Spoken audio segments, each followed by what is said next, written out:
Guatemala aparece por primera vez la denominación medida sustitutiva en el decreto 51-92.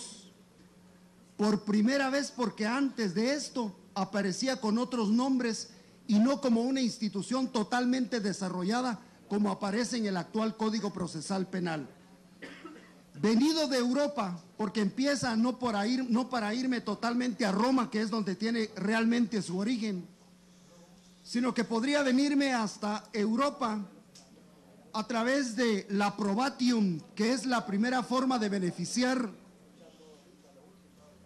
Solo les voy a pedir favor a los señores que están, por favor, que hagan silencio, por favor. Disculpe.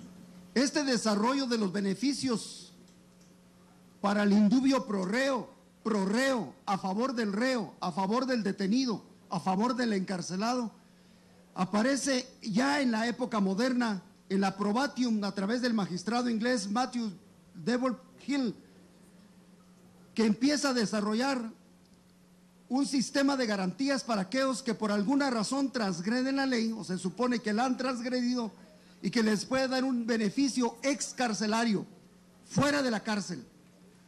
Venido de Europa, en 1841 se tiene que en Boston, John Augustus, por primera vez goza de un beneficio de descarcelamiento, precisamente porque el juez que lo juzga se da cuenta que es un hombre más útil en libertad que un hombre útil dentro de la cárcel. Más adelante, el famoso juez Thatcher, en 1836, otorga beneficios a una persona, precisamente bajo los mismos postulados de Hill en Europa, precisamente pensando que las personas son más útiles cuando están en libertad y que solamente a los verdaderamente peligrosos se les debe negar vivir en libertad. De tal manera que estas concepciones que se han desarrollado a través de los filósofos del derecho y luego calcado en los códigos del mundo desde hace más de 200 años, se vino a calcar en el decreto 51-92, precisamente bajo los mismos principios y bajo las mismas garantías. ¿Por qué de las medidas sustitutivas, señor juez? Déjeme decirle por lo menos los principios que infunden las medidas sustitutivas o medidas de coerción en la misma forma. Se dice que como un principio de la medida sustitutiva está la utilidad y la necesidad. Si esta es útil, si esta es indispensable, necesaria, debe de aplicarse una prisión preventiva. De lo contrario, por razones de utilidad y por razones de necesidad, es más oportuno que una persona permanezca en libertad y no que vaya a la cárcel. Un segundo principio que infunde las medidas sustitutivas es la subsidiariedad. Eso significa que no es la primera ratio. Al ser subsidiaria quiere decir que hay otras muchas formas de sujetar a una persona a un proceso y no necesariamente teniéndolo en la cárcel. Especialmente cuando en esta oportunidad he escuchado al Ministerio Público y a los demás que se han pronunciado apoyando al Ministerio Público, que es para asegurar la presencia dentro de la investigación, que hay un posible peligro de fuga y que hay un posible de obstaculización a la averiguación de la verdad. No lo probaron, no dicen cómo probarlo, solamente están suponiendo que puede haber peligro de fuga, solamente están suponiendo que pueden obstaculizar, pero no nos dan ningún argumento válido, probatorio, para pensar que aquello puede ser una realidad, porque solamente existe en el ámbito de la posibilidad lejana, la subsidiariedad. En tercer lugar tenemos la humanidad. Por razones de humanidad no se le manda a la cárcel, señor juez.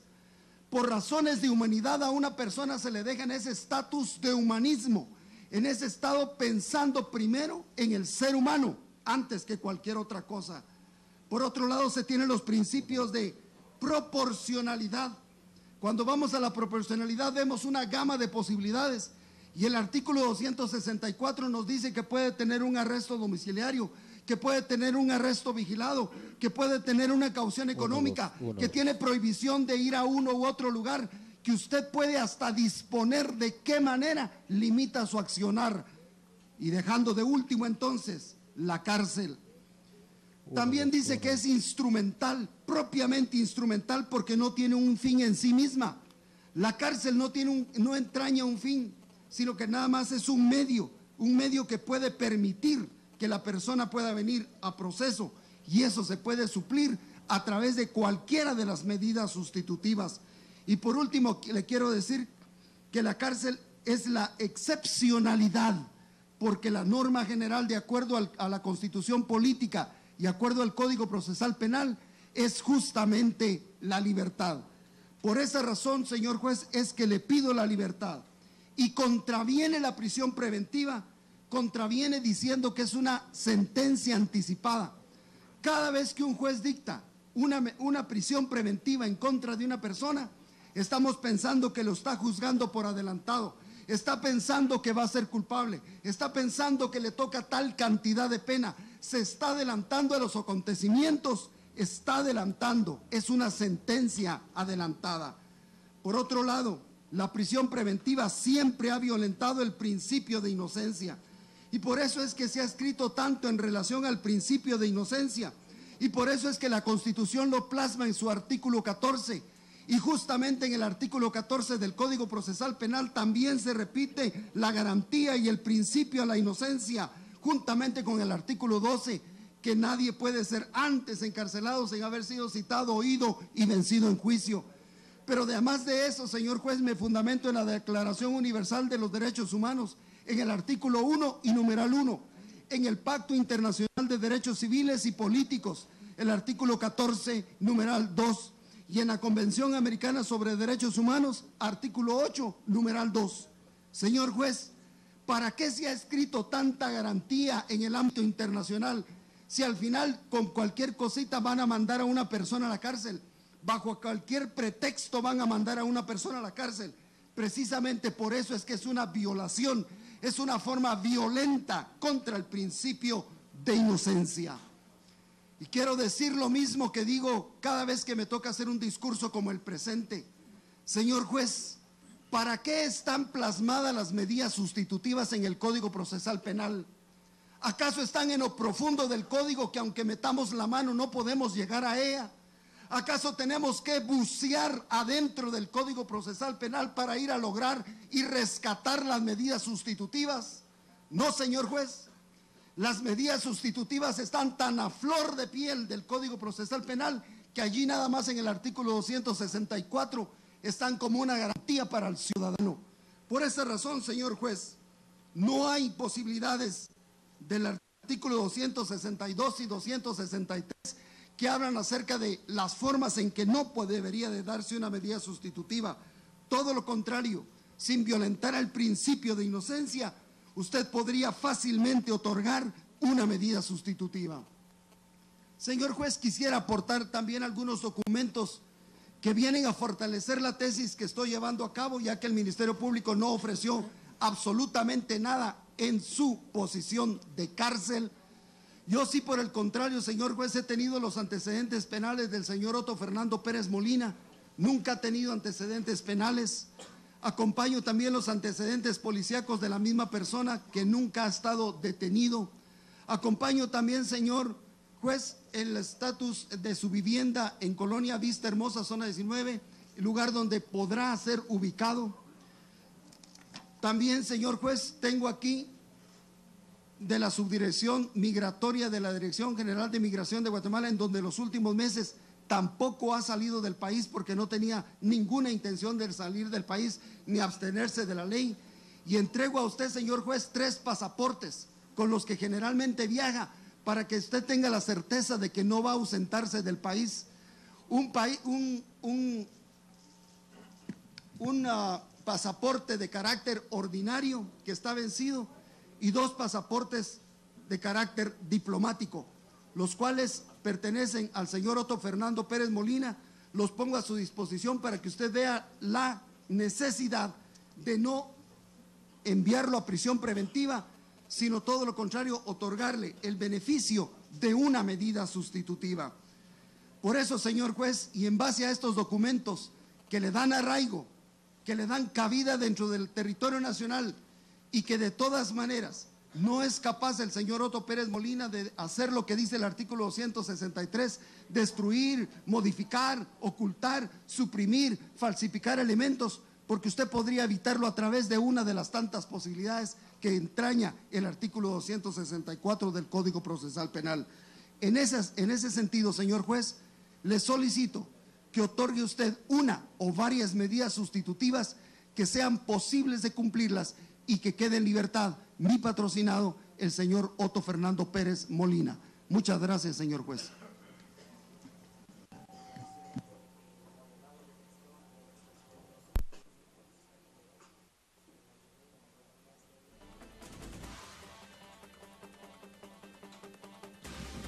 Dentro de la audiencia correspondiente y después de haber dictado el auto de procesamiento, como corresponde, se le dio intervención al Ministerio Público para que se pronunciara de conformidad con el artículo 82 de la ley del Código Procesal Penal con relación a argumentar y demostrar con relación a las medidas de coerción.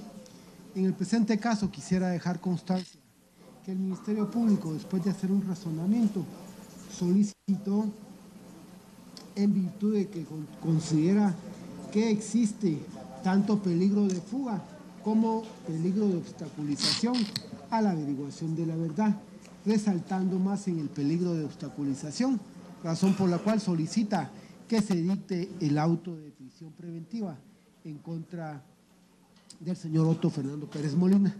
Al dar intervención a las demás partes procesales, especialmente al representante de la Comisión Internacional contra la Impunidad en Guatemala, la Superintendencia de Administración Tributaria y el representante de la Procuraduría General de la Nación, cada quien, después de hacer un análisis como corresponde, se adhieren al requerimiento planteado por el Ministerio Público y solicitan que se dicte el auto de prisión preventiva.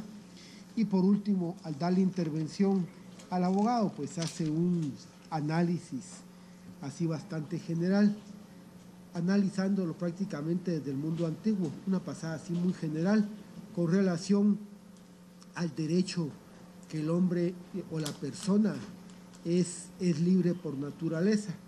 Y después hace referencia al indubio pro reo, y el indubio pro reo hace referencia a que no hay las garantías no transgreden la ley, y hace referencia a nivel histórico cómo han decretado algunas medidas sustitutivas, tomando en consideración que la persona, que se analiza que la persona puede ser de más utilidad estando en libertad que estando detenido.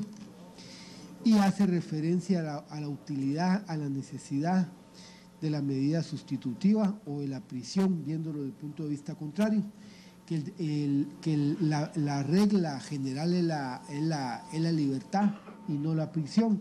Por eso es que hace referencia al principio de subsidiariedad, al principio de humanidad, y también hace referencia a este principio de proporcionalidad.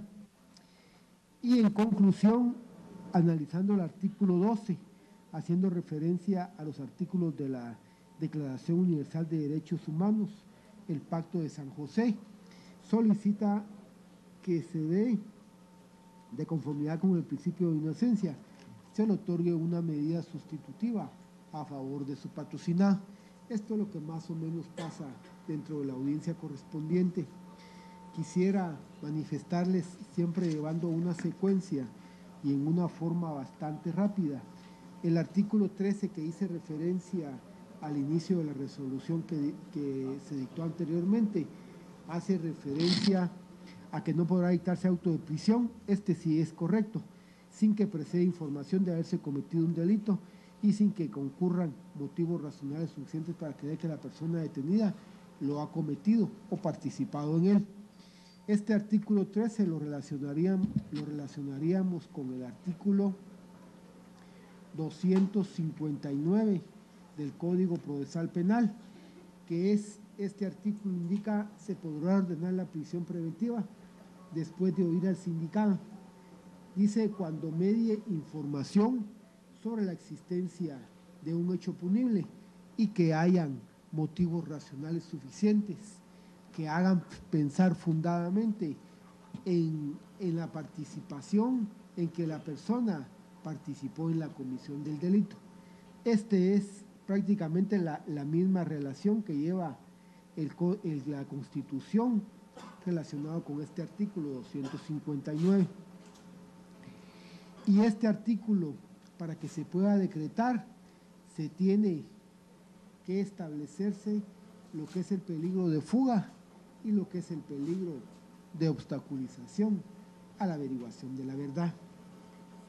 En el presente caso, pues, este peligro de fuga, si bien es valedero, es importante hacer referencia, siempre he pensado que la fuga, cuando una persona es ligada al proceso y se le decreta una medida sustitutiva y la persona con medida sustitutiva se sustrae de estar en el país para que se pueda proceder con el proceso en referencia, lo que está pasando es que el proceso se queda parado y se va a continuar hasta que la persona es detenida o comparezca al proceso.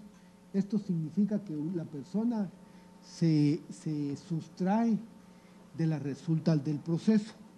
Si bien es valedero e importante hacer referencia, yo siempre he hecho referencia y he resaltado más el peligro de obstaculización a la averiguación de la verdad. ¿Por qué razón? Porque uno de los problemas, y por supuesto no es problema, pero la esencia del proceso es que este proceso lo que busca es reconstruir el pasado. El Ministerio Público hizo referencia que en el mes de marzo tuvo conocimiento de la comisión de uno o varios delitos.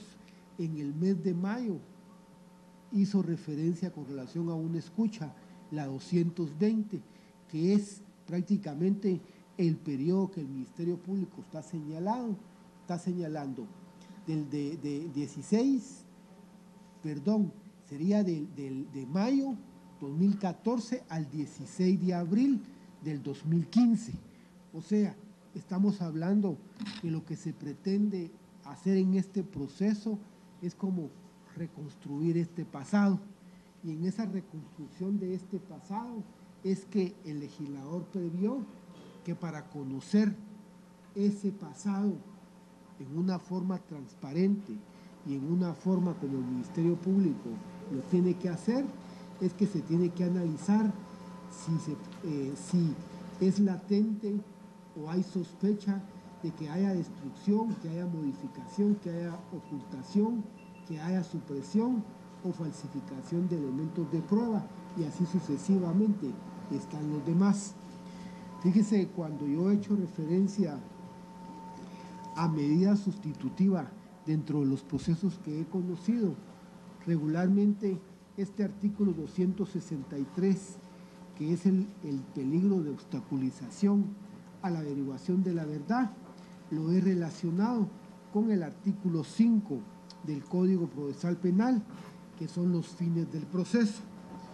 ¿Y cuáles son los fines del proceso? La averiguación de un hecho señalado como delito, las circunstancias en que fue cometido y el establecimiento o el señalamiento que se hace en contra de una persona con relación a la investigación practicada por el Ministerio Público. Y resalto lo que son los fines del proceso, porque siempre he pensado y he considerado que aquí es donde se resalta este principio de legalidad constitucional, que dice que cuando el Ministerio Público conozca la comisión de un delito, tiene que iniciar un delito de acción pública, tiene que iniciar las investigaciones pertinentes. ¿Para qué? Para primero establecer que no se siga cometiendo el delito y para hacer uno o varios señalamientos. Por eso es que estos fines del proceso, pues yo los he considerado importantes. Este artículo 259, siempre llevándolo o relacionándolo con el peligro de fuga y con el peligro de obstaculización a la averiguación de la verdad, obedece a una medida de coerción, o sea, la prisión preventiva obedece a una medida de coerción personal que tiene características eminentemente cautelares con fines procesales, por lo que su aplicación debe garantizar y realizar los fines del proceso. Eso significa que se va a dictar la prisión preventiva solo cuando esté establecido el peligro de fuga y el peligro de obstaculización a la averiguación de la verdad. Fíjense que es el momento más difícil del proceso penal. Siempre lo he dicho, incluso los doctrinarios lo indican, que hablar de derecho penal es hablar de violencia, y violento actúa el particular y violento actúa el Ministerio Público. El particular cuando lesiona o pone en peligro bienes jurídicos, pero violento reacciona al Estado. Y digo el Estado porque nosotros únicamente somos representantes de ese Estado.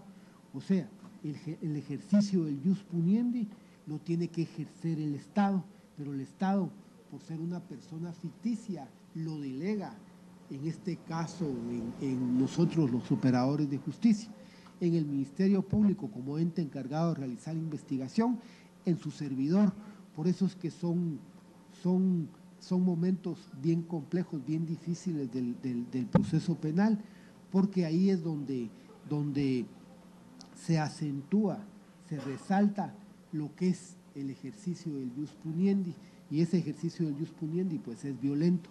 Limitarle la libertad a una persona, como lo dijo el abogado, que por esencia el ser humano nació libre, el disminuirle la libertad conlleva a disminuirle lo más sagrado de una persona, que es su libertad. Esto viéndolo desde el punto de vista, desde el contexto general. Y yo siempre he pensado, como lo indica el abogado, que la regla es la libertad y la prisión es la excepción. Ese es un principio no natural, sino que regulado en el Código Procesal Penal. Pero en el presente caso siempre he pensado que con ese ejercicio, con ese derecho y de conformidad con los principios de subsidiariedad, que hace referencia de utilidad, de necesidad, de subsidiariedad, humanidad. Aquí lo que hay que analizar, y el de proporcionalidad, aquí lo que hay que analizar las características de la investigación realizada por el Ministerio Público. En el presente caso hay delitos, bueno, todos los delitos pues conllevan una gravedad, dependiendo quién sea el sujeto activo que está prácticamente sufriendo las consecuencias del delito. En el presente caso, pues la investigación practicada por el Ministerio Público conlleva a indicar del delito de asociación ilícita, el delito de caso especial de defraudación aduanera y el delito de cohecho pasivo. Estos delitos, por supuesto que los pueden cometer los particulares, pero especialmente el delito de cohecho pasivo. En este se requiere que la persona sea, en este caso, funcionario público. Es una característica para que se pueda cometer el delito. Y al hablar de funcionario público, pues conlleva ciertas características fundamentales para ese ejercicio de ese derecho. Ahorita que estaba revisando estas leyes, fíjense que me llamó la atención el antecedente que se puede hacer de esta ley.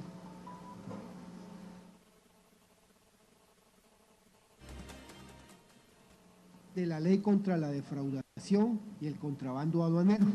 Fíjense que los considerando, esta ley indica que el gobierno de la República de Guatemala, esta ley es del año de 1990 y estaba de presidente, el que está firmando es Marco Antonio Dardón Castillo, y es del año 90. Fíjese que dice que el gobierno de la República de Guatemala ha adoptado disposiciones tendientes a la reestructuración y perfeccionamiento del sistema aduanero del país, siendo indispensable para completarlas, emitir las medidas que permitan el control efectivo del contrabando y defraudación en el ramo aduanero, así como combatir eficazmente la corrupción que durante años se ha agudizado en la internación y egreso de mercaderías a efecto de que las mismas ingresen por las vías legalmente establecidas y se cancelen los tributos correspondientes. Esta ley, que es del 90, para el 2000 son 10 años, para el 2010 son 20 años y para el 2005 son 5 años, 25 años. Y si pudiéramos hacer alguna reflexión en este momento, ¿será que a los 25 años hemos cumplido con este considerando tan importante?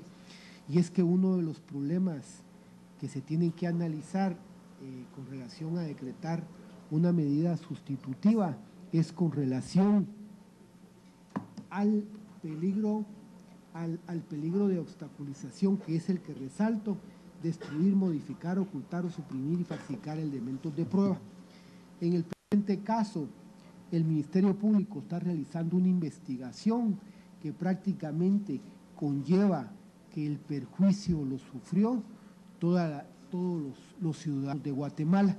En el presente caso existe otro decreto, que es el decreto 89-2002, que es la Ley de Probidad y Responsabilidad de Funcionarios y Empleados Públicos.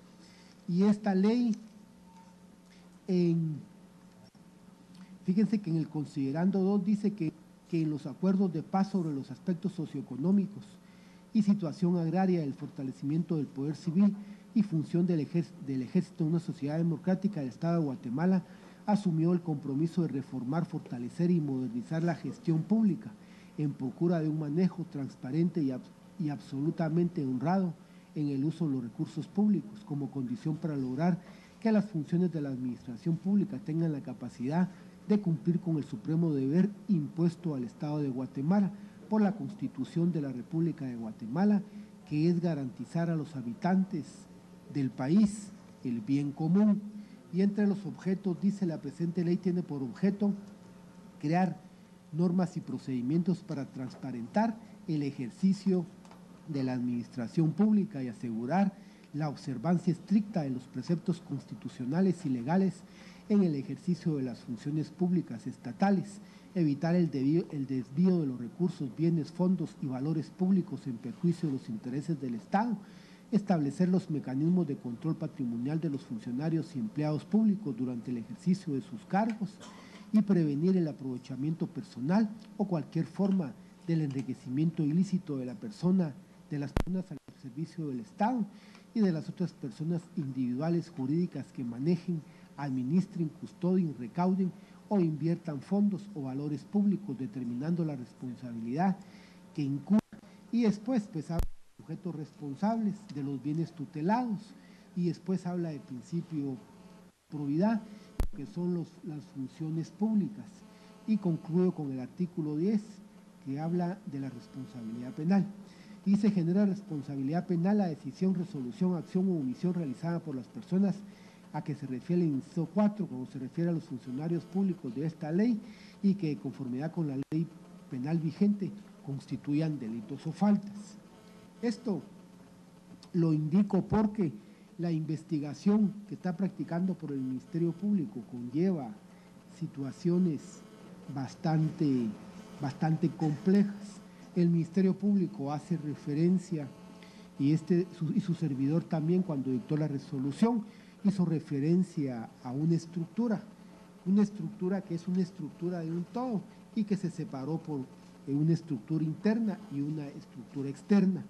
¿Cuál era el objeto? ¿Cuál era el fundamento de esta estructura externa?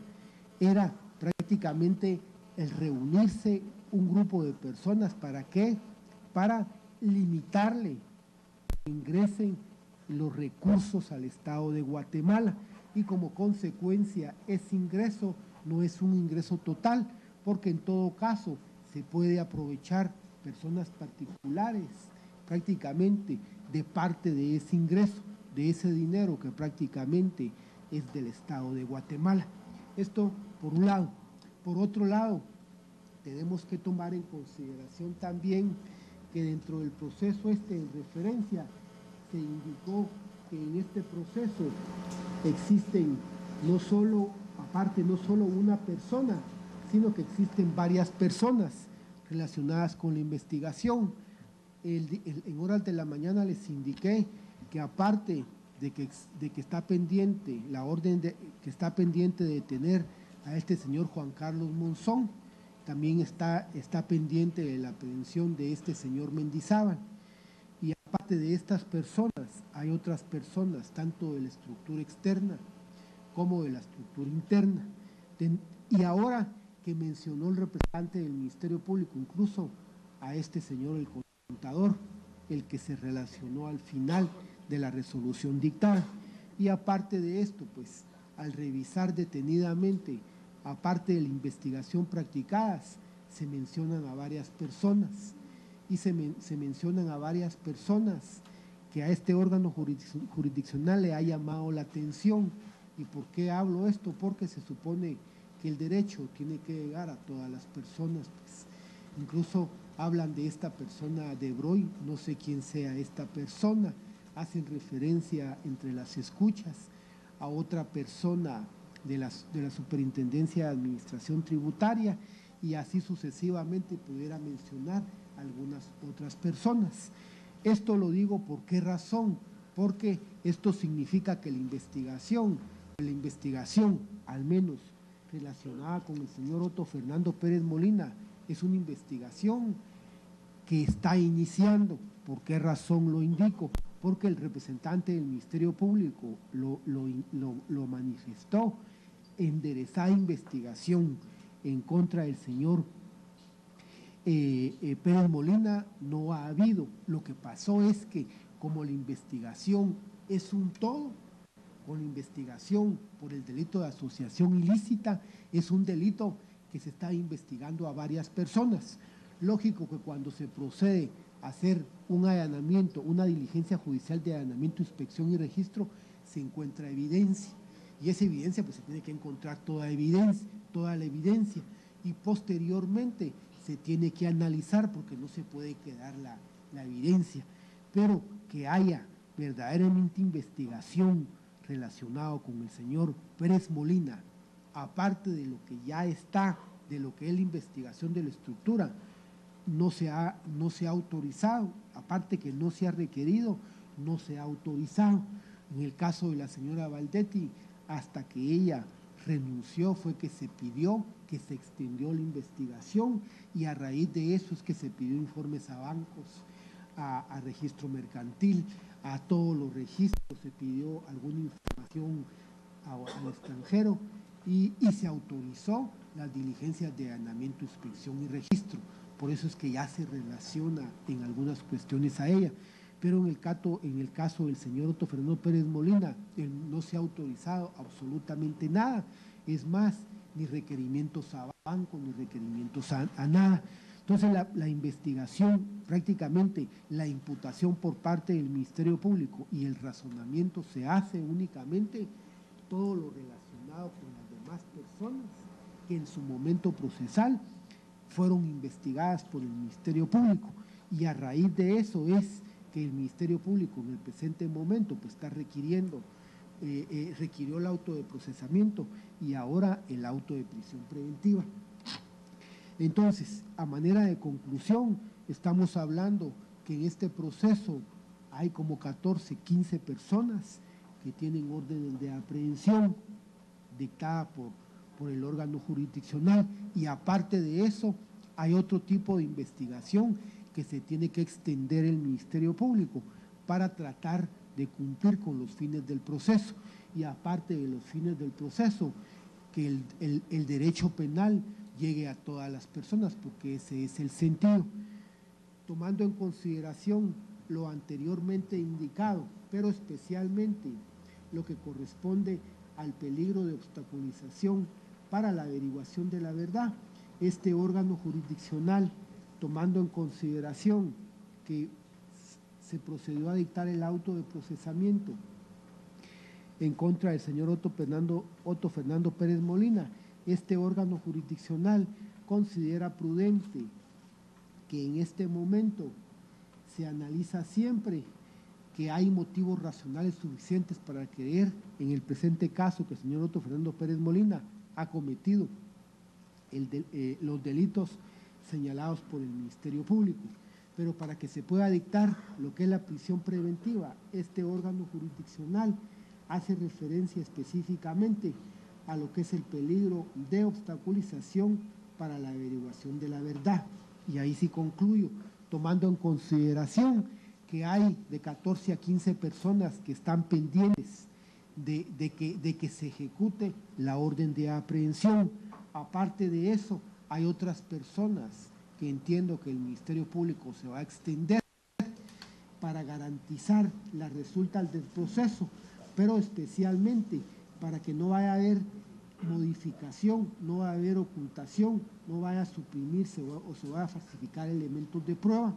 Este órgano jurisdiccional considera que lo prudente es dictar, con base en el artículo indicado anteriormente, el auto de prisión preventiva en contra del señor Otto Fernando Pérez Molina, y en su momento procesal, que en todo caso ya se hagan los análisis correspondientes para ver qué es lo prudente hacer, pero de momento, a criterio del órgano jurisdiccional, existe peligro de obstaculización a la averiguación de la verdad. Esto conllevaría en determinado momento a que esto de destruir, modificar, ocultar conlleva al cargo, en todo caso, que el señor Otto Fernando Pérez Molina, pues actualmente, que el señor tuvo, tomando en consideración que fue presidente de la República de Guatemala, y eso le permitiría en todo caso limitar, obstaculizar, ocultar, suprimir e incluso influir en otras personas.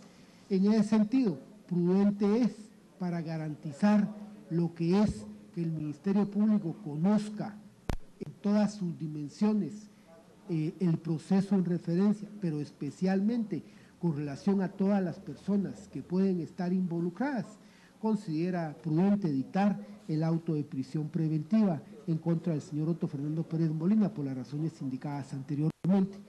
Con base al requerimiento planteado por el abogado, en el sentido que se decrete una medida sustitutiva no al lugar, en virtud que este órgano jurisdiccional considera que de momento es evidente o existe temor de que haya peligro de obstaculización a la averiguación de la verdad, que en el presente caso lo prudente es que mejor se continúe con la investigación y se trate de garantizar al máximo que no vaya a haber ninguna limitación para conocer la verdad dentro del proceso en referencia.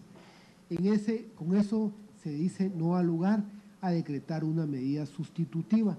En el presente caso quisiera dejar constancia que el abogado pues puso a la vista este órgano jurisdiccional algunos documentos con los cuales se está acreditando el arraigo, y asimismo pone a la vista este órgano jurisdiccional 2 pasaportes, un ordinario y 2 diplomáticos, para que en todo caso se le pudiera limitar el ejercicio de que pueda salir del país. Pero en el presente caso también quisiera dejar constancia que el peligro de fuga, pues si bien es peligro el que se tiene que analizar, este órgano jurisdiccional lo analiza desde el punto de vista del peligro de obstaculización a la averiguación de la verdad. La verdad es que el cargo, como lo dijo un creyente, que el cargo de presidente de la República pues es un cargo de lo más alto, y eso significa que todavía las personas que están dentro del gobierno prácticamente o fueron nombradas o dependieron en determinado momento, en este caso del señor Pérez Molina. Entonces, razón por la cual no da lugar al requerimiento planteado por el abogado, que en su momento procesal se puede analizar, si lo requiere pues más adelante se puede analizar con relación a si es o no es prudente. En ese sentido, de esto quedan legalmente notificados con base en los artículos 160 y 169 del Código Procesal Penal. En ese sentido, se le da nuevamente intervención al representante del Ministerio Público para que se pronuncie con relación al plazo de investigación. Muchas gracias, su señoría. Efectivamente, sería el numeral 6 del artículo 82 el que hace referencia a pronunciarse sobre el plazo razonable para la investigación. Hago esta acotación, señor juez, porque la norma indicada señala plazo razonable, es decir, no es cualquier plazo, sino un plazo que sea razonable de acuerdo a la necesidad de la investigación.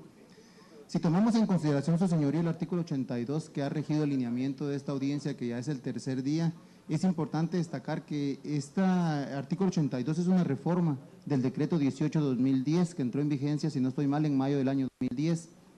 Hablo de esta reforma porque debemos de entender, señor juez, que en el presente caso se están persiguiendo penalmente tres tipos de delitos distintos.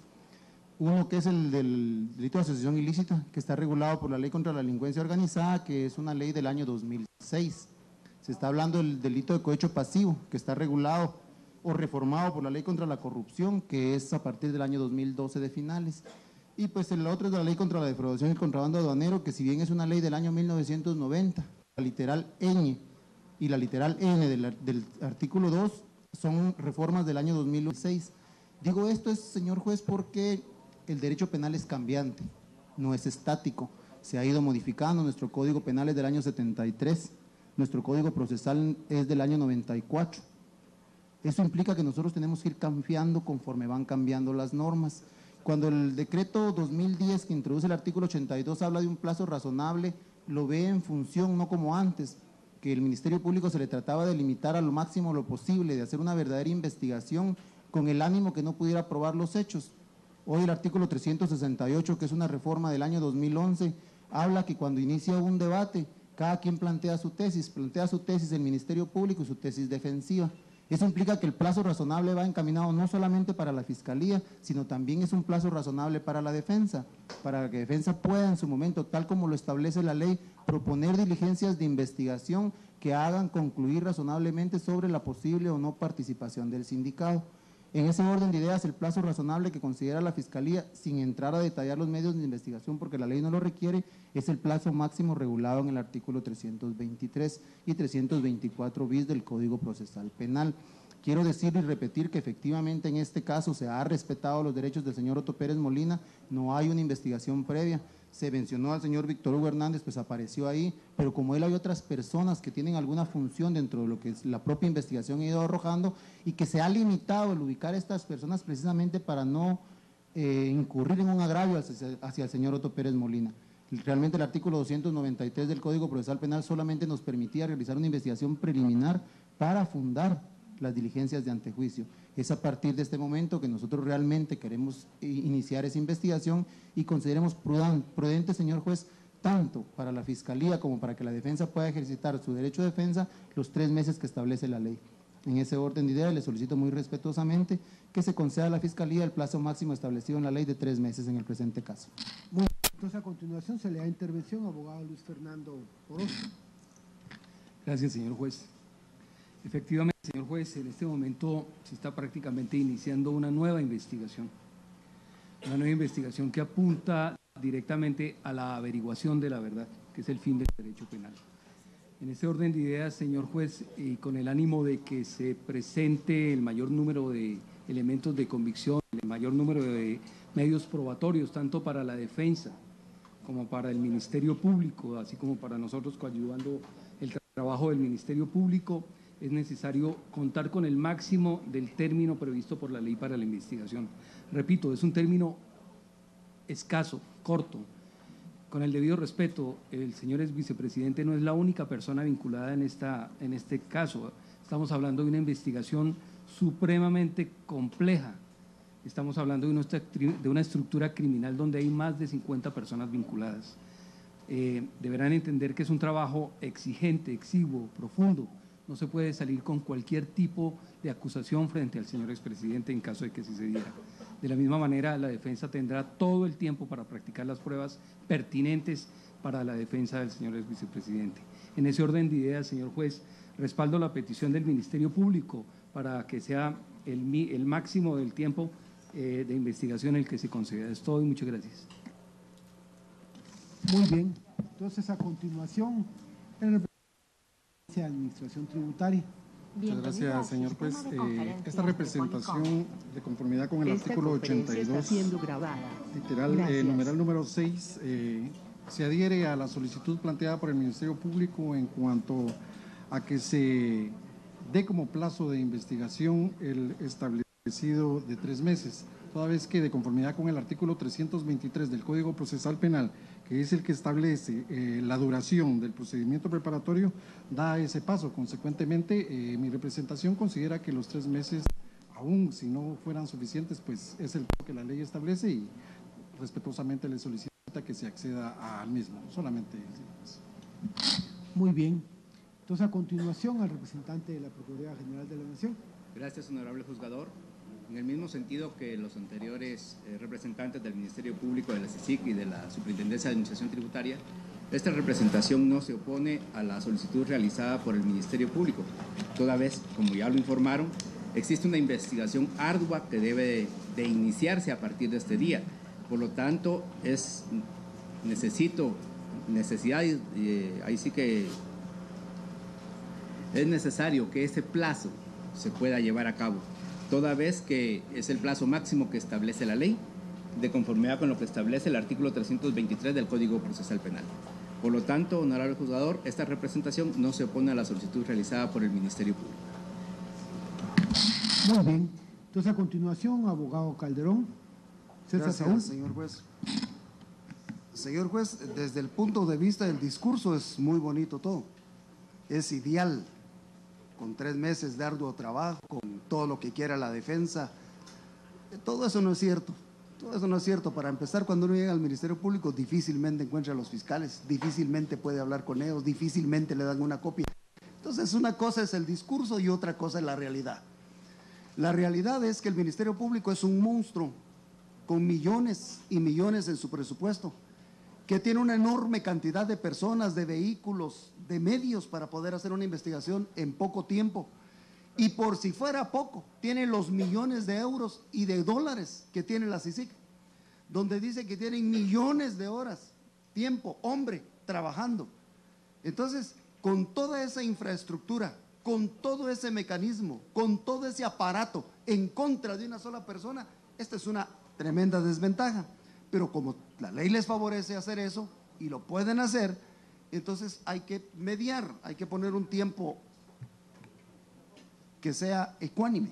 Y por esa razón, nosotros estimamos que 30 días, un mes, es suficiente para la investigación, ya que usted tiene a su izquierda ahí los leits llenos de papeles y usted ha dictado un autoprocesamiento que al final no entendimos exactamente por qué lo ligó, pero que todo eso que está ahí fue lo que le sirvió para darle esos elementos racionales del artículo 13 constitucional para ligarlo a proceso.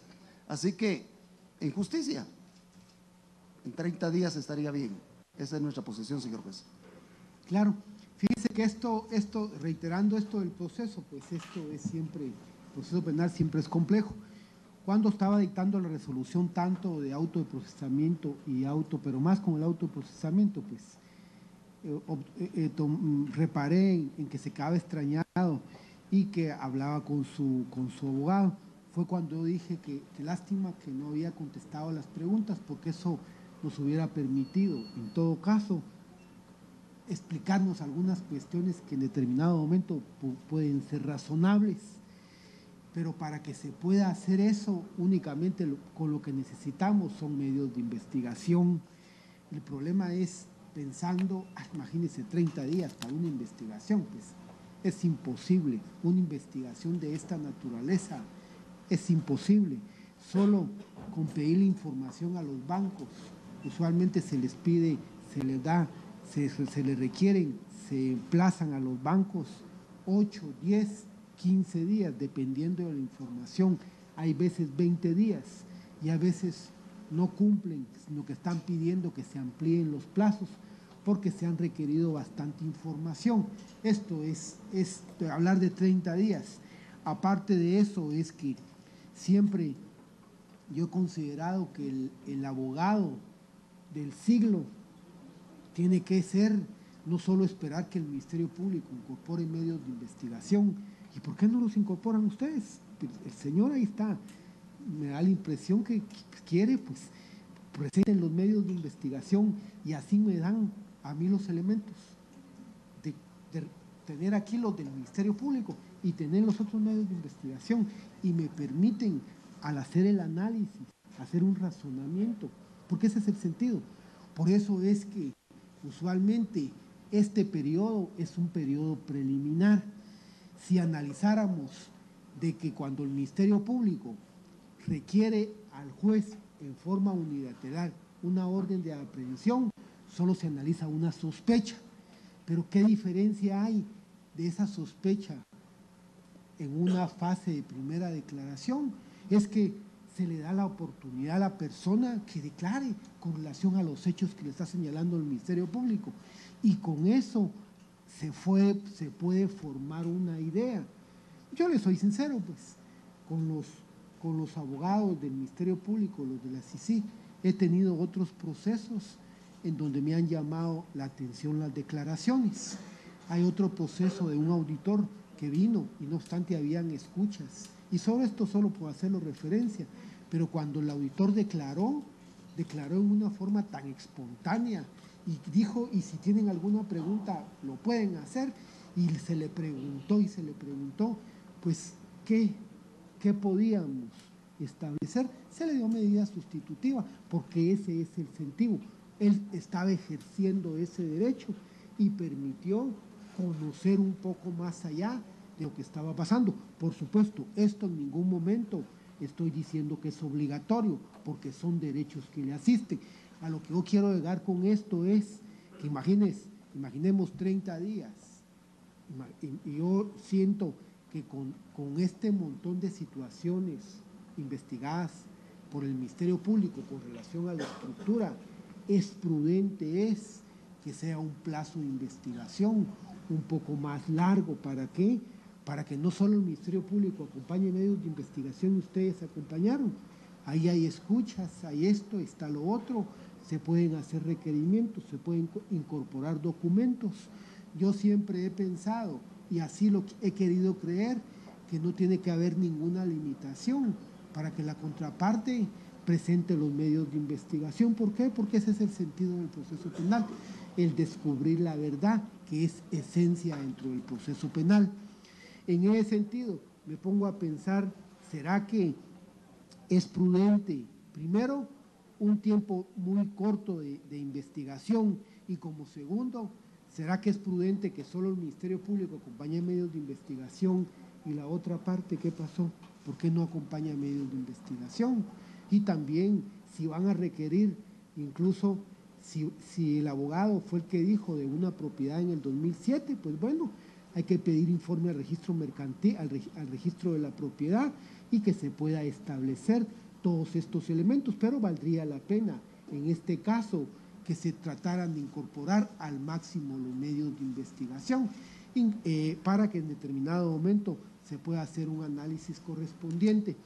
En ese sentido, este órgano jurisdiccional considera que lo prudente para este proceso es mantener lo que es la igualdad para todos los sujetos procesales, y todas las resoluciones que se han dictado por este órgano jurisdiccional se han dictado para que el Ministerio Público realice la investigación en los 3 meses, que yo considero que es lo mínimo, que lo que tiene que hacer. Y es que fíjense que el artículo 82, me recuerdo que este artículo surge, pero cuando se detiene a las personas por fragancia, al menos ese era el espíritu, de acortar ese plazo de investigación, pero en los delitos en donde hay investigaciones, aparte que es una investigación bien compleja, prudente es que el Ministerio Público se extienda con relación a la investigación. En ese sentido, considero que lo prudente es decretar 3 meses de plazo de investigación y darle la oportunidad a los abogados que en determinado momento, si quieren proponer un medio de investigación, estén en libertad. Ya se imagina a veces uno que como no quisiera explicar de una forma bastante clara este proceso, pero el problema es que este proceso, aparte que es extenso, estamos hablando de las características de la investigación, el mismo abogado indica que no lo entendió, pues ese es el problema. Entonces, lo único que nos va a permitir, en todo caso, conocer más allá del proceso son los medios de investigación. En ese sentido, considero que lo prudente es, si se está dictando el auto de prisión con fecha 8 de septiembre del año en curso para el 8 de octubre, es un mes, para el 8 de noviembre otro mes, y para el 8 de diciembre serían 3 meses. Pero el Código Procesal Penal habla del día de la víspera. Entonces estaríamos hablando que el Ministerio Público tiene como último día el día 7 de diciembre del año en curso, prácticamente todo el día, hasta ese día para concluir con las investigaciones practicadas, y se programa la audiencia, dependiendo del requerimiento planteado por el Ministerio Público, para el día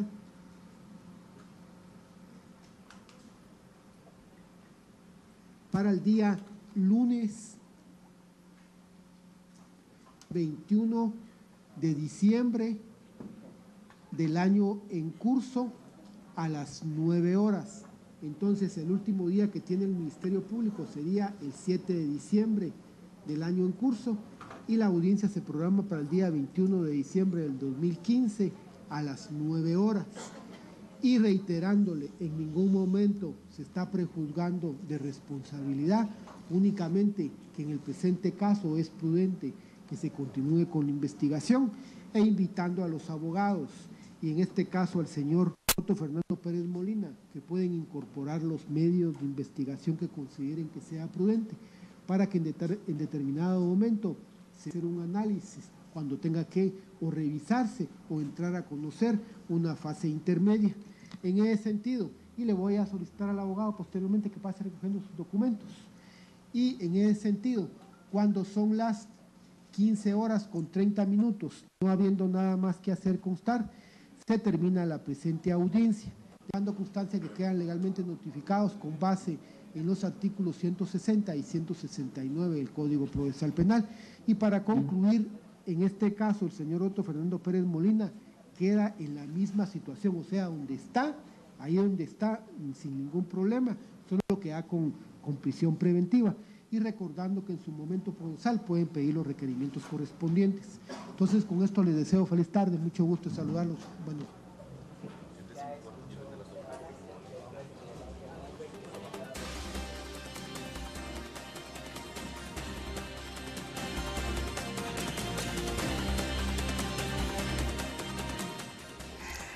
Ha concluido en estos momentos la audiencia en donde se escuchó precisamente desde 3 días anteriores la primera declaración del expresidente Otto Pérez Molina. A las 9:55 de este día dio inicio la locución en donde el juez tomó la palabra desde el inicio, pero no fue hasta las 13 horas cuando ya dispuso darle la palabra a los abogados del Ministerio Público, de la CICIG y de la SAT, quienes hicieron su exposición para luego el juez volver a tomar la palabra y sugerir una pausa de 45 minutos, pero no fue sino hasta las 14 horas con 30 minutos en donde prosiguió esta sesión precisamente.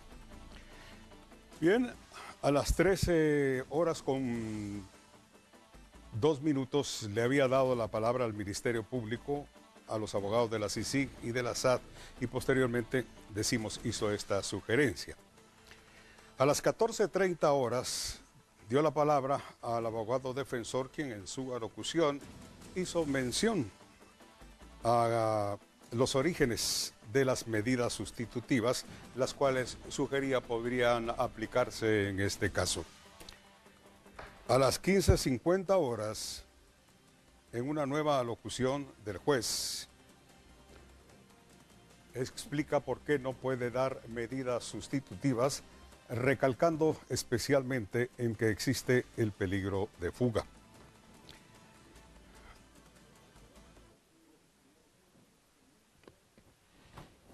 ¿Qué pasa?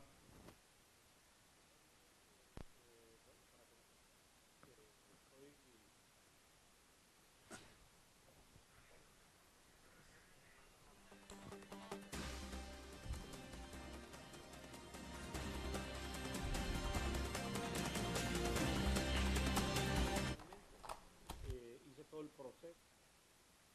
Voy a...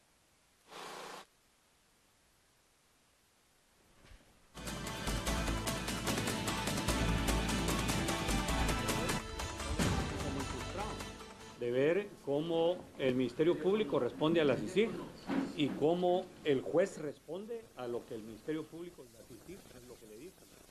Ustedes escucharon todas las peticiones y todas las solicitudes que hizo el Ministerio Público, todas exactamente a como ellos las pidieron, así las dio el juez. Lamentablemente no hubo nada que pudiera escuchar a pesar de los razonamientos, a pesar de los argumentos que razonó el abogado nuestro, no hizo caso omiso el juez de todo. Y sí lo hizo con el Ministerio Público y con la CICIG. Todo exactamente lo que ellos le pidieron fue lo que el juez hizo. Trató de darle vuelta y de querer armar una gran cuestión, pero al final, como lo dijo el abogado, yo personalmente no entiendo por qué estoy ligado a proceso ni por qué estoy en prisión preventiva. Y no lo entiendo porque no hubo un argumento sólido que lo dijera. En ninguno de los 3 delitos que él está imputando, en ninguno de los 3 hay ni una sola prueba, algo sólido que pudiera decir, bueno, por esto es que lo están ligando a proceso. Pero ustedes lo pudieron escuchar porque estuvieron presentes en toda la audiencia de los 3 días y en ninguno, solo de pláticas de terceros, pláticas de otras personas, referencias de otras personas, referencias de otras cosas, pero algo que efectivamente estuviera haciendo yo directamente en donde estuviera ordenando algo, diciendo algo, no lo vimos nunca. Entonces, no entiendo yo, le pregunté al abogado y el abogado me dice, mire, fue lo que acaba de decir ahorita él, no quedó claro, no entendemos por cuál es la decisión del juez de ligar a proceso y de ligar a prisión preventiva. ¿El auto donde lo menciona Roxana Valdetti, señor Pérez Molina?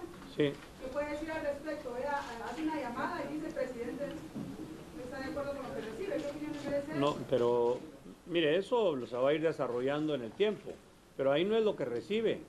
Ahí está hablando de algo que yo tengo que pagar. Escúchenlo bien, es que mire, cuando se dejan ir por las cosas sin que sean analizadas, y el Ministerio Público eso es lo que ha hecho, el Ministerio Público ha jalado todo y todo lo ha querido meter en la misma canasta sin poder investigar y sin poder tener realmente, y esperamos que lo hagan ahora como debe ser, a conciencia. Porque... ¿Cómo? Usted recibió 1.5 millones de dólares por el Chapo. Así salió hablando hoy un abogado, José Antonio, de una investigación que se realiza en Guadalajara, México. Por el alforjado. ¿Para? ¿Cómo? Cuando a él lo tuvieron acá, al Chapo, se hizo un pacto con usted que al final usted lo rompe y recibe 1.5 millones de dólares. No, no es cierto. No es cierto. Él aquí estuvo solo las horas en las que se capturaron y en el tiempo que se les entregó a las autoridades de México. Eso fue todo. ¿Qué cuentas hizo usted con Seco el día que se reunió? ¿Qué cuentas fue las que hizo usted con Eduardo González alias Seco el día que se reunió? Mire, a ver, respondo, abogado. Mire, yo tengo la justificación de todo eso, pero es una cuestión, a ver, le cuento, es una cuestión totalmente ajena a esto. Es una cuestión de que no tiene absolutamente nada que ver. Por eso cuando lo quieren mezclar una cosa con otra, pues realmente dice uno...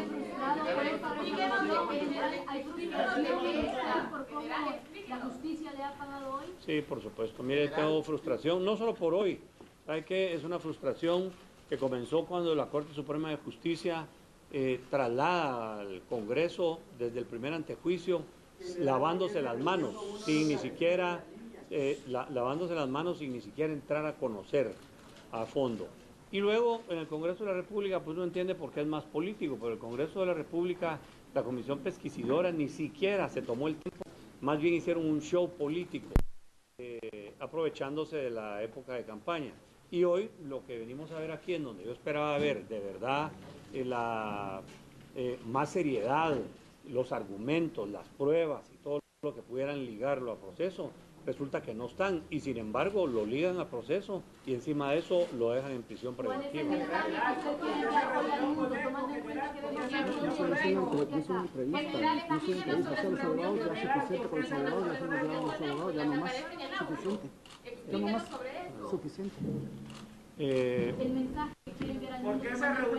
Mire, a ver, le quiero decir, el mensaje es que aquí yo primero no he evadido absolutamente nada, he dado la cara en todo y la voy a seguir dando.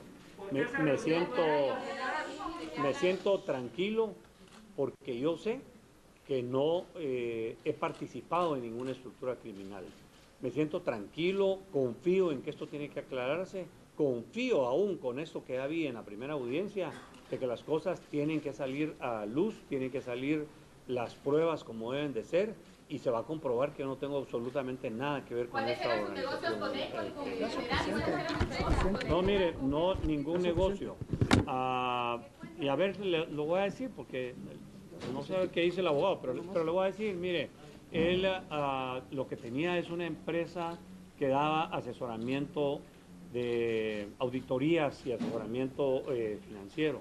Y lo que estaba revisando yo era una empresa. La empresa que sale, además, que están aquí, que no las estamos escondiendo, quería revisar cómo estaban las cuentas, las auditorías, cuánto se estaba pagando de ISR, cómo estaban todas las cuestiones. Y por eso es que cuando usted oye el nexo que le hacen al día siguiente, cuando la vicepresidenta le habla, le dice, porque estaban discutiendo si era entre el 26% del ISR o el 6%.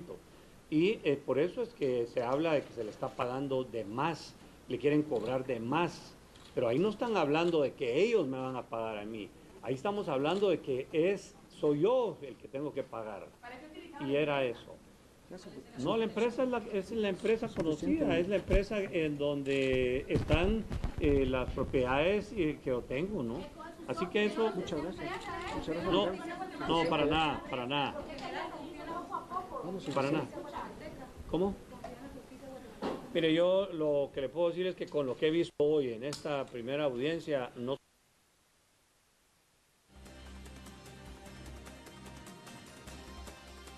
a alguien que renunció a la presidencia de la República, ¿qué le puede pasar a cualquier guatemalteco? ¿Qué le puede pasar a un guatemalteco que venga a enfrentar una justicia de esta clase, en donde realmente vemos el temor que le tienen a la CICIG, que realmente los que están llevando aquí las cosas no es el Ministerio Público, no es la Fiscal General, no son los fiscales. El que está llevando aquí todo es la presión que tiene la CICIG, que obviamente tiene respaldos y responde a otros intereses, incluso internacionales, pero no a los intereses nacionales. Aquí nosotros lo que queremos es ver que los procesos se ven como deben de ser, que hayan jueces independientes, que hayan cortes independientes, pero si hay cortes amedrentadas, si hay jueces amedrentados por la presión que les ejerce la CICIG como un ente supranacional, eso verdaderamente es una frustración. Se lo digo, me está pasando a mí, se lo digo que se me está pasando a mí como presidente, ¿qué le puede pasar a cualquier otro guatemalteco? Gracias, jóvenes, te agradezco.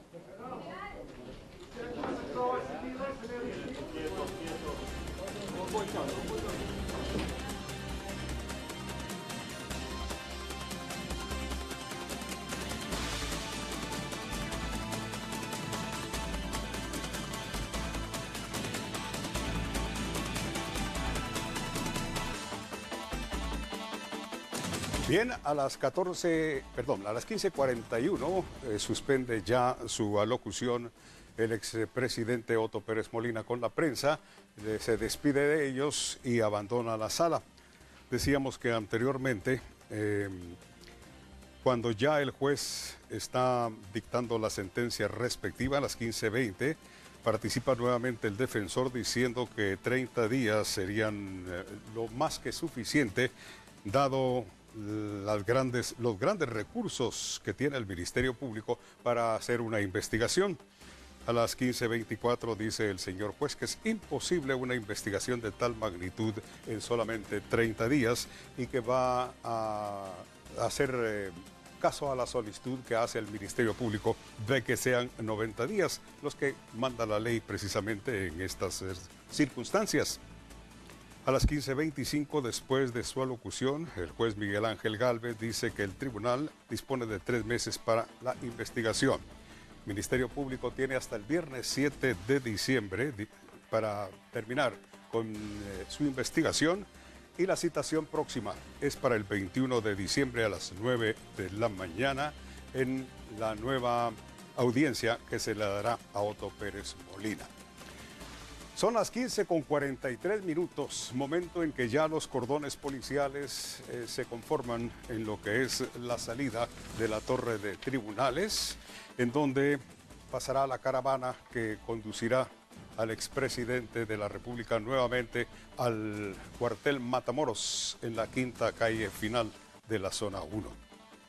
Queda ligado entonces a prisión preventiva Otto Pérez Molina, y va pasando en este momento ya la caravana de vehículos que van a conducirlo hasta donde va a pernoctar durante los siguientes 3 meses, o sea, Matamoros.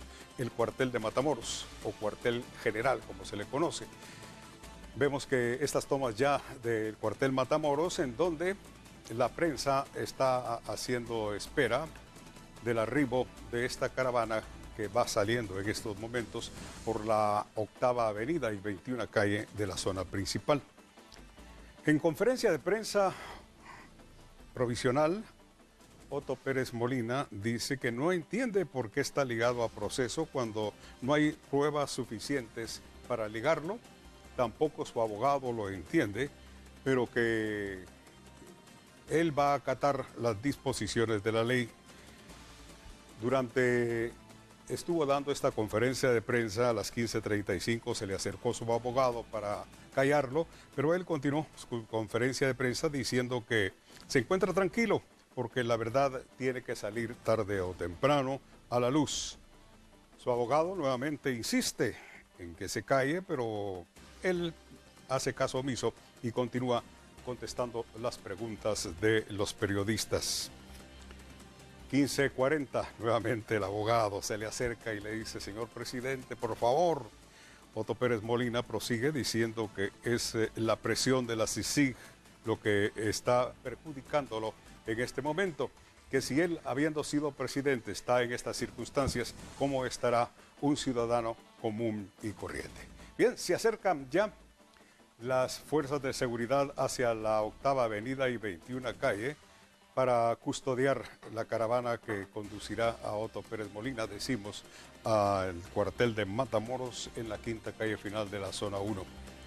También, como casos anteriores, no hay mayor cantidad de transeúntes esperando la salida de esta caravana, únicamente periodistas y fuerzas de seguridad que se encuentran ya en paso ligero para tomar posesión de sus respectivas unidades, confundiéndose con periodistas de diversos medios de comunicación también, que están haciendo todas las tomas respectivas para sus medios de comunicación. Se acercan algunos particulares también curiosos a ver el paso de esta caravana, que aún no ha salido, pero sí salen ya guardias del sistema penitenciario también a tomar sus unidades. Ahora sí, viene aquí en esta camioneta Toyota hacia la 21 calle, precedido de sus cuerpos de seguridad que lo custodian precisamente. Son las 15:46. Vamos a ver cuánto tiempo tarda en llegar esta caravana hasta la Quinta Calle y 15 Avenida de la zona principal. Toman por la Octava Avenida. Sin duda van a hacer el paso que hicieron la última vez también, hasta la 17 Calle, luego la 11 Avenida, doblando a la Quinta Calle, 13 Avenida, Quinta Calle Central para la zona 1. También van motoristas de la Policía Municipal, motoristas de la Policía Nacional Civil y la caravana ya en fila por la estación Justo Rufino Barrios, llegando así hasta la 18 Calle. También, contrario a casos contrarios, ahora la caravana se dirige tranquila. Creo que hasta va a hacer sus paradas respectivas. La unidad que va encabezando esta caravana ya cruzó la 17 Calle, pasó la 17 Calle. Es decir, van a seguir por la 9ª Avenida, pero el paso ahora es normal y no como la primera vez, que fue bastante apresurado, sirenas abiertas, parando tráfico por todos lados, sino que ahora simplemente van pues tranquilos, pasando a lo que es sanidad pública, el registro de la propiedad. Ya estamos llegando a la 13 Calle y 9ª Avenida de la zona principal. Son las 17:48, apenas 2 minutos de haber salido de la Torre de Tribunales. Pasó por la 18 Calle rápidamente.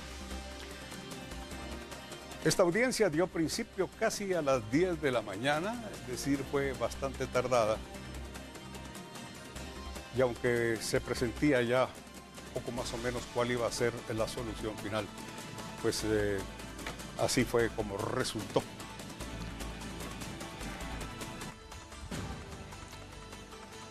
Ahora sí, van sobre la Quinta Calle en su marcha hacia el cuartel general de Matamoros.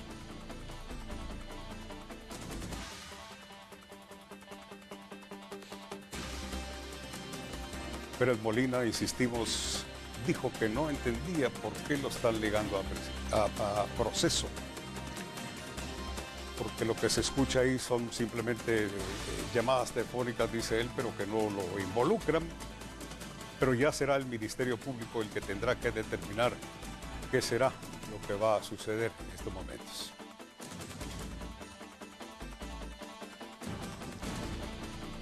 Por todos lados el tráfico detiene lo que es la caravana respectiva, así es que tuvo que hacer un alto ya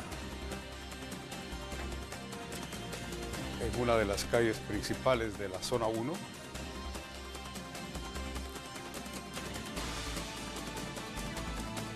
Sobre la Quinta Avenida, en este momento va dirigiéndose ya hacia lo que es el cuartel de Matamoros.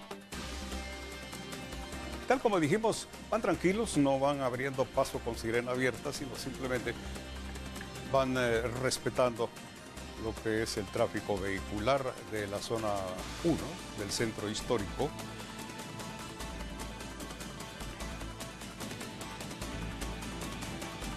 Una nueva parada.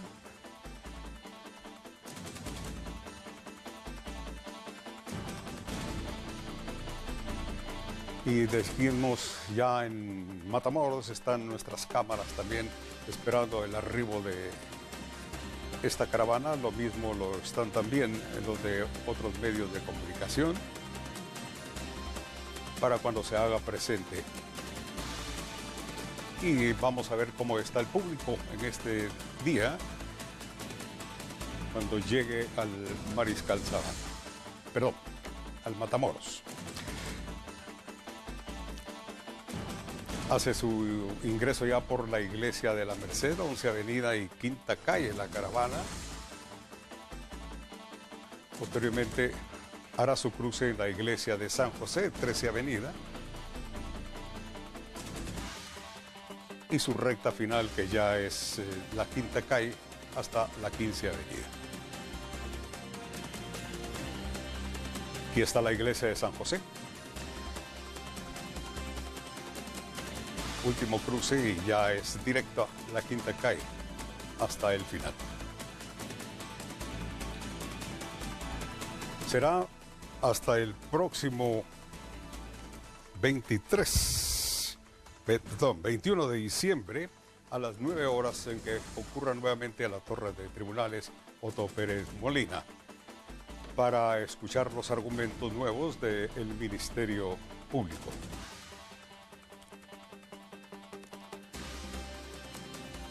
Quinta Calle,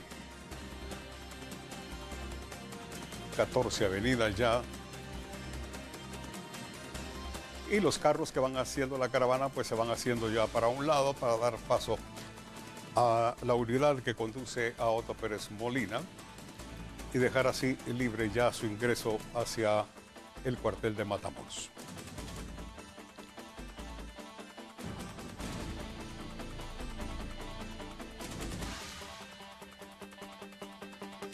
Estamos precisamente en la 15 Avenida. Todas las unidades abren paso y dejan que únicamente sea la que conduce a Otto Pérez Molina la que hace su ingreso en estos momentos al cuartel general de Matamoros. Ya están todos los elementos de prensa, pero hoy fue rapidísimo. Entró totalmente rápido la unidad, seguido de la que lo va custodiando. Son las 15:53. Así es que fue rapidísima la llegada de Otto Pérez Molina hasta el cuartel general de Matamoros.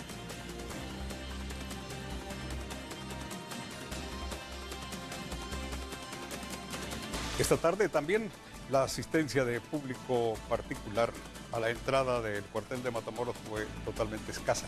Únicamente elementos de prensa eran los que estaban a la espera de esta llegada.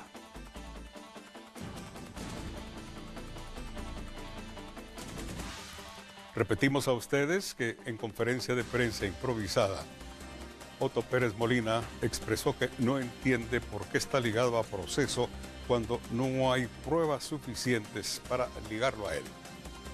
Pero que sin embargo tiene la conciencia tranquila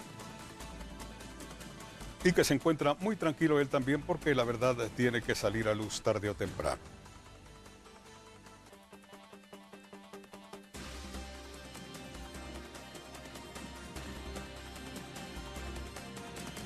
Bien, las unidades también se retiran, las que iban en custodia. Y suponemos que lo mismo harán en este momento los elementos de prensa. El sistema penitenciario está retirándose, únicamente se queda la custodia respectiva del sistema penitenciario, que es obligatoria,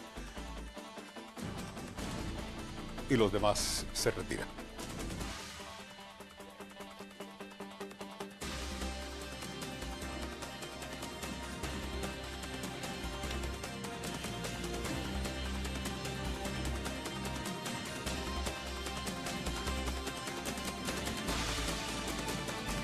Pueden ver ustedes que los curiosos son poquitísimos esta tarde en comparación con la primera vez que costó un poquito la entrada.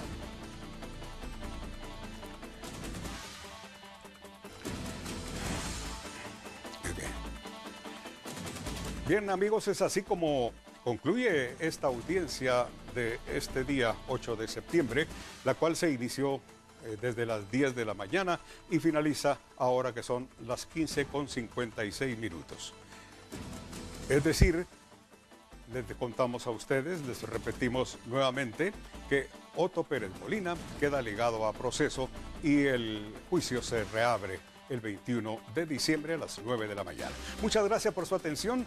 No pierdan nuestra sintonía, que aún tenemos pendientes también datos desde el Tribunal Supremo Electoral que están pendientes. Y a continuación, aquí está el rostro de la noticia. Con permiso.